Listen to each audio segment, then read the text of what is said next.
기도하겠습니다. 생명과 경건에 속한 모든 것을 우리에게 주시고 우리로 하여금 하나님의 얼굴을 사모하는 마음을 이 시간 허락해 주시니 감사합니다. 하나님의 뜻을 따라 우리가 간구하며 나아갈 때에 우리의 마음과 생각을 붙들어 주시고 한없는 평강으로 지켜 주시옵소서. 주 예수 그리스도의 이름으로 기도하옵나이다. 아멘. 찬송가 240장 찬양하겠습니다. 찬송가 240장입니다. 찬송가 240장 함께 찬송하겠습니다. 주가 맡긴 역사 힘을 다해 마치고 밝고 밝은 그 아침을 맞을 때 요단강을 건너가서 주의 손을 붙잡고 기쁨으로 주의 얼굴 배우리. 나의 주를 내가 그의 곁에 서서 배우며 나의 주를 손에 못자국을 보아 알겠네. 하늘 날아 올라가서 주님 앞에 절하고 온유하신 그 얼굴을 배울 때 있을 곳을 예비하신 그 신사랑 고마워 나의 주께 기쁜 찬송 드리리. 나의 주를 내가 그의 곁에 서서 배우며 나의 주를 손에 못자국을 보아 알겠네. 이 세상을 일찍 떠난 사랑하는 성도들 나를 맞을 준비하고 있겠네. 저희들과 한 소리로 찬송 부르기 전에 먼저 사랑하는 주를 배우리. 나의 주를 내가 그의 곁에 서서 배우며 나의 주를 손에 못자국을 보아 알겠네. 영화로운 시온성에 들어가서 다닐 때 흰 옷 입고 황금길을 다니며 금과 문고 맞추어서 새 노래를 부를 때 세상 고생 모두 잊어버리리. 나의 주를 내가 그의 곁에 서서 배우며 나의 주를 손에 못자국을 보아 알겠네. 하나님 말씀은 베드로후서 3장 14절부터 18절까지입니다. 베드로후서 3장 14절부터 18절까지입니다. 신약성경 387쪽입니다. 베드로후서 3장 14절부터 18절까지 말씀 한 절씩 교독하겠습니다. 그러므로 사랑하는 자들아 너희가 이것을 바라보나니 주 앞에서 점도 없고 흠도 없이 평강 가운데서 나타나기를 힘쓰라.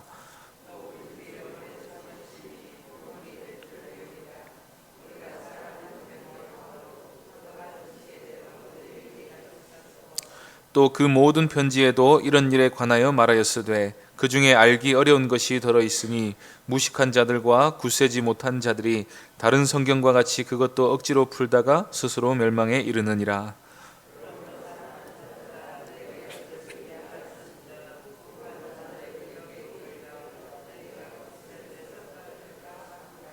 함께 읽겠습니다. 오직 우리 주 곧 구주 예수 그리스도의 은혜와 그를 아는 지식에서 자라가라. 영광이 이제와 영원한 날까지 그에게 있을지어다. 아멘. 그를 아는 지식에서 자라가라 라는 제목으로 하나님 말씀 전하겠습니다. 오늘 본문에서 베드로는 편지를 결론 지으면서 말세를 살아가는 성도들에게 주님의 재림을 준비하고 거짓 교사들을 경계하라라는 말을 하고 있습니다. 이 말씀이 이때까지 베드로후서 전체에 걸쳐서 해왔던 말씀이고 이 편지를 쓰는 목적이기도 합니다. 복음을 믿는 사람들은 복음 안에서 살아야 합니다. 이 복음 안에는 하나님께서 거룩한 하나님의 백성을 만드셔서 장차 펼치실 그 나라에서 영생하게 하실 계획이 들어 있습니다. 사도 바울은 에베소서에서 이 사실을 가리켜서 우리로 사랑 안에서 그 앞에서 거룩하고 흠이 없게 하시려고 우리를 택하셨다라고 말씀했습니다. 우리가 거룩하고 흠이 없는 하나님의 백성이 되어서 하나님 나라에서 영원토록 하나님을 섬기며 사는 존재가 되는 것이 우리를 향하신 하나님의 뜻인 것입니다. 복음을 참되게 믿는 하나님의 자녀들은 바로 이 사실을 날마다 고대하며 살게 됩니다. 불의한 세상 가운데서 고통당하면서 의가 있는 곳인 새 하늘과 새 땅을 날마다 소망하며 사는 것입니다. 이 세상은 악으로 가득 차 있습니다. 어느 쪽으로 고개를 돌려도 죄악으로 인한 고통을 언제든지 보고 듣고 경험할 수 있습니다. 이 모든 불행이 죄로부터 왔다는 사실을 알게 된 이상 우리 마음은 더 이상 이 땅에 머물러 있을 수 없습니다. 약속하신 그 나라가 속히 와서 우리의 삶이 완전히 새로워질 날을 고대하며 살 수밖에 없는 것입니다. 이렇게 의에 줄이고 목마른 가난한 심령이 있는 사람이어야 참 신자라고 할 수 있습니다. 그래서 베드로는 우리가 그 나라를 참으로 소망하는 구원받은 하나님의 백성들이라면 그 나라에 합당한 사람이 되기 위해 날마다 애쓰며 살아야 한다고 말씀합니다. 거룩한 존재가 되기 위해서 힘써야 한다 하는 이 이야기는 1장에서 이미 한 바 있습니다. 하나님이 그리스도 안에서 우리의 모든 죄를 씻으시고 우리를 거듭나게 해 주셔서 생명과 경건에 속한 모든 것을 우리에게 주셨습니다. 하나님이 그 모든 은혜를 우리에게 베푸신 이유는 죄악을 내버리고 신성한 성품에 참여하기 위함입니다. 그러므로 우리는 그 은혜를 힘입어 날마다 더욱 힘써서 우리 믿음의 덕을, 지식의 절제를, 절제의 인내를, 인내의 경건을, 경건의 형제의 우애를, 형제의 우애의 사랑을 공급하기를 힘써야 합니다. 하나님이 우리에게 주신 믿음의 거룩한 자질들을 더하기 위해서 날마다 애써서 마침내 하나님의 성품인 사랑에까지 이르기 위해서 노력해야 한다는 뜻입니다. 그것이 신자들의 의무이자 우리에게 허락된 최고의 복입니다. 그리스도를 닮는 자리에까지 이르러서 우리의 생명의 근원이신 하나님과 교제하는 자리에 이르게 되는 것이 우리를 향하신 하나님의 뜻인 것입니다. 그러면 우리가 이러한 신성한 성품에 온전히 그리고 영원히 참여할 날은 언제겠습니까? 지금 우리의 현 모습 이대로 아무 변화 없이 영생해도 괜찮겠습니까? 하나님 앞에 영원토록 설만하다고 할 수 있겠습니까? 그리스도께서 보시기에 점도 없고 흠도 없다고 말할 만 하겠습니까? 이 땅을 사는 동안에는 아무리 거룩한 사람도 그렇다고 말할 수 없습니다. 우리의 노력만 가지고는 온전한 영화를 이룰 수 없는 것입니다. 노력만 가지고는 그리스도를 온전히 닮는 자리까지 이룰 수 없는 것입니다. 이렇게 우리의 죄성이 완전히 제거가 되고 성화가 완성이 되어서 우리의 성품까지도 온전히 의로운 존재가 되는 것을 영화의 상태라고 말합니다. 이 영화는 우리가 부활할 때 이루어지는 것입니다. 영광스러운 존재로 변화되어서 천사들처럼 하나님을 섬기며 하나님의 형상의 지위를 온전히 회복하여 하나님과 거리낌 없는 교제의 상태에 들어가는 것이 바로 우리가 받은 영생인 것입니다. 그래서 이 영화의 상태는 우리가 노력한다고 얻을 수 있는 것이 아니라 복음의 약속에 포함된 것입니다. 하나님이 우리를 의롭다고 하셨으면 반드시 의롭게 만드십니다. 그런데 그 사이에 성화의 과정이 있습니다. 이 성화는 우리가 받은 구원이 참되고 끝날에 반드시 영화롭게 될 것을 증명해 주는 것입니다. 예수님을 믿을 때 우리는 반드시 회개하고 예수님을 믿습니다.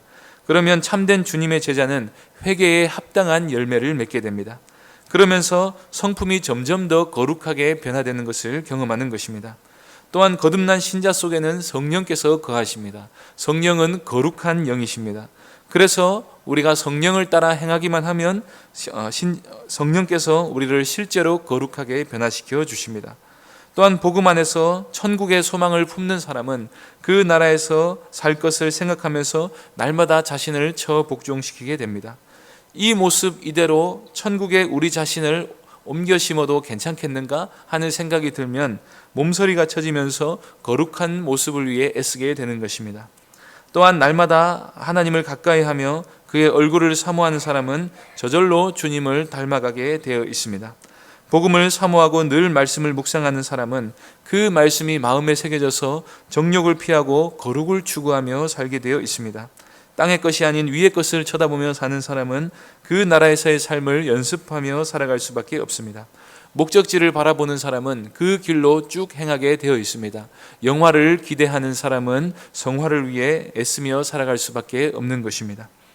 그래서 베드로는 우리가 천국을 정말로 소망하는 사람이라면 마지막 심판 때에 점도 흠도 없이 평강 가운데 나타나기를 힘써야 한다고 말씀합니다.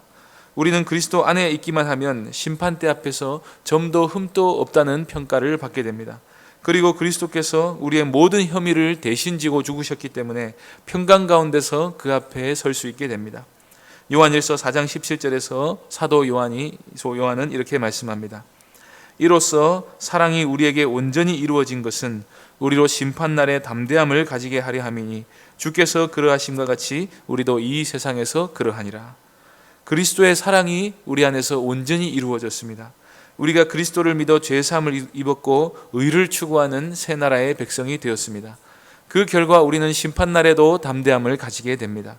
주님이 자신이 이루신 의로 심판대 앞에서도 담대하심과 같이 우리 역시도 하나님 앞에서 담대하게 설 수 있게 되었습니다. 우리가 그리스도의 피로 죄 씻음을 받았고 그리스도 안에 있는 존재가 되었기 때문입니다. 크고 흰 보좌 앞에서 만민이 자기 행위대로 심판을 받을 때 얼마나 많은 사람들이 두려움을 감당하지 못한 채 그 앞에 서 있겠습니까?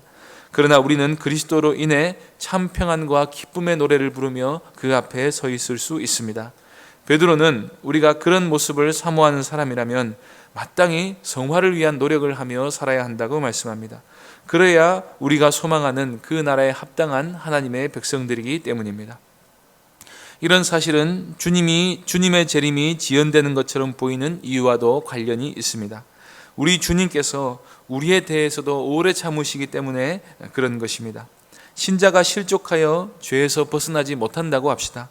주님이 언제쯤 오시면 좋겠습니까? 지금은 내 인생을 좀 즐기다가 한 10년쯤 회개하고 주님의 일을 하며 살 때에 그때쯤 오시면 안 될까요? 지금은 내 욕망을 이기지 못해서 죄의 낙을 좀 즐기고 있는데 회개하고 싶은데 잘 안 되고 생각보다 성화가 더디고 날마다 넘어지기를 반복한다면 주님이 언제쯤 오시면 좋겠습니까? 아무래도 우리가 그래도 주님을 닮은 모습으로 자라고 있는 변화된 모습을 어느 정도 갖추었을 때 주님이 오시는 게 좋지 않겠습니까? 그러면 우리가 주님의 나라를 두 팔 벌려 환영하며 맞이할 수 있지 않겠습니까? 저는 가끔 신자가 생각보다 빨리 천국에 못 가는 이유가 여기에 있다고 생각을 합니다. 하나님이 오래 참으시는 것입니다. 우리에게 후회 없는 인생을 주시기 위하여 그리 하신다는 생각을 합니다. 야곱이 모든 붙들고 있는 이생의 모든 소유를 내려놓고 하나님께 자신을 완전히 의탁했던 나이가 130세입니다. 그런데 만일 120세쯤 야곱이 죽었다면 그로서는 너무나 후회스러운 인생을 살게 된 것이 아니겠습니까? 야곱은 147세에 죽었는데 회심하고 난 이후로는 완전히 영안이 열려 거룩한 모습으로 여생을 살다가 생을 마감한 것을 봅니다. 우리 주의 오래 참으심이 우리에게 구원이 됩니다. 또한 복음을 믿지 않는 우리 가족들과 이웃들에게도 구원의 기회가 됩니다.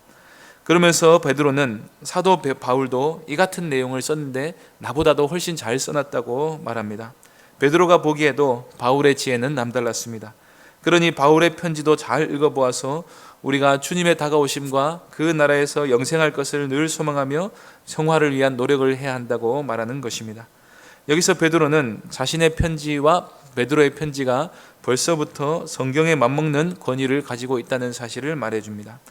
그러므로 사도들이 한결같이 말하는 내용은 중요한 것입니다. 우리가 믿는 믿음은 사도들과 선지자들의 터 위에 서 있는 것입니다.